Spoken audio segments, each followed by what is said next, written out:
Let us understand how to join data from multiple tables. We will primarily focus on ASCII style join, join with on. There are different types of joins. Inner join, get all the records from both the datasets which satisfies join condition. Outer join, will get into the details as part of the next topic.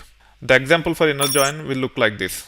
You can specify all the columns which you want to project as part of the select clause. Then you can say from. As part of the from clause, you can have two tables at a time with a join.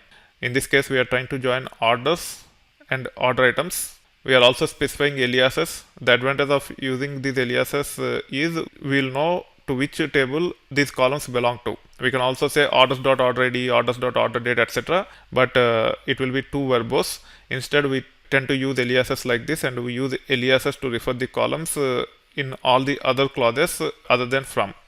And then after join with the two tables, we have to use on clause to specify the join condition. The example here demonstrates equal operator. However, you can have not equal, greater than, less than, greater than or equal to, less than or equal to, etc. to specify the join condition, but they are not very common. The most common way of joining the datasets is by using equi-join. On top of the join condition, you can also specify additional conditions if you want, but that is not a good practice. As per the ASCII best practices, the on clause should only have the join condition. All additional filters should go into the where clause. That's why they have separate clauses for joins and filtering the data. We can join more than two tables in one query. Here is how it will look like. First, you have to join two tables with condition, and then the third table with join. And with respect to the join condition, it will be between the new table that is added and one or more tables that are added earlier. In this case, there is a relationship between order items and products on product ID. That's why we are trying to join products with the two tables that are joined earlier via order items. That's why the condition says p.product ID equal to y.order item product ID. You need to have good understanding about the data model to make sure that you write the join queries with right columns as part of the join conditions. Otherwise, you will be getting incorrect results. As I have mentioned earlier, if you have to apply additional filters, it is recommended to use where clause. On clause should only have join conditions. We can have non-equal join conditions as well, but they are not used that often. Here are some of the examples for inner join. Get order date, status, and item revenue for all order items. Date, status are in orders, and item revenue is in order items, and hence we have to join the two tables. Second example is get order ID, date, status, and item revenue for all order items for all orders where order status is either complete or closed. So this is an example for join plus filtering. We have to join both orders and order items to get whatever fields we are looking for. To apply filter, we have to use where condition, and we have to specify order status in complete comma closed to get only details for those orders which are either in complete or closed status. The third example is get order ID, date, status, and item revenue for all order items for all orders where order status is either complete or closed for the orders that are placed in month of 2014 January. Again, this is the example for join plus filtering, and we will see the query in action very soon. You will understand what I am talking about. Let me connect to the database first, and this is how you can solve the first example. We are interested in getting ID, date, status, and item revenue, which is available as part of order item subtotal in order items. That's why we have written the query like this. When it comes to the relationship between orders and order items, orders.orderID is primary key, and it is the parent table for order items. Order items have a field called as order item order ID, which have foreign key relationship with orders. As order item order ID is the foreign key to orders order ID, we have to specify those two columns here.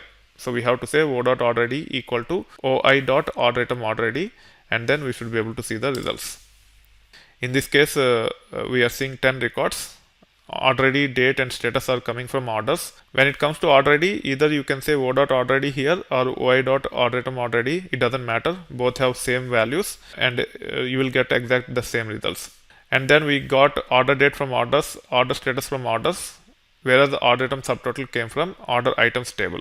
Now to validate how the counts look like, first let us get the count of orders. It has 68,883 records. Then this query will return count of order items.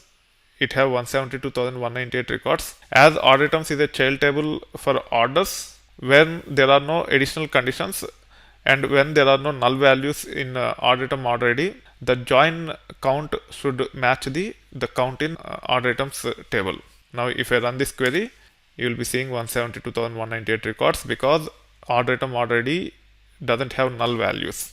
This is one way to validate the tables when we are joining them.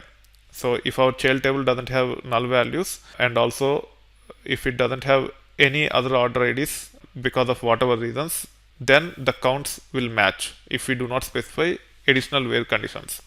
Now I want to get the details with respect to ID, date, status, and order item revenue or subtotal for those orders whose status is in complete or closed. This is how the query with inner join with where condition will look like. So after specifying the join clause along with the condition in on, we have to say where, and we can specify all the conditions in where.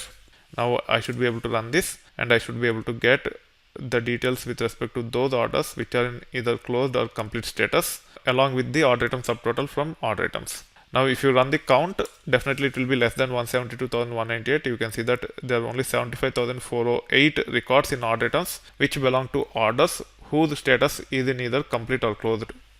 Now this is the query for the third example, where we are not only interested in complete or closed orders, but only those orders which are placed in 2014 January. Rest of the query is same except for this additional condition, and we are trying to compare against 2014 January here. This is how you should be able to run the query. You can see the results. This time order date belongs to 2014 January, and you can get the count as well.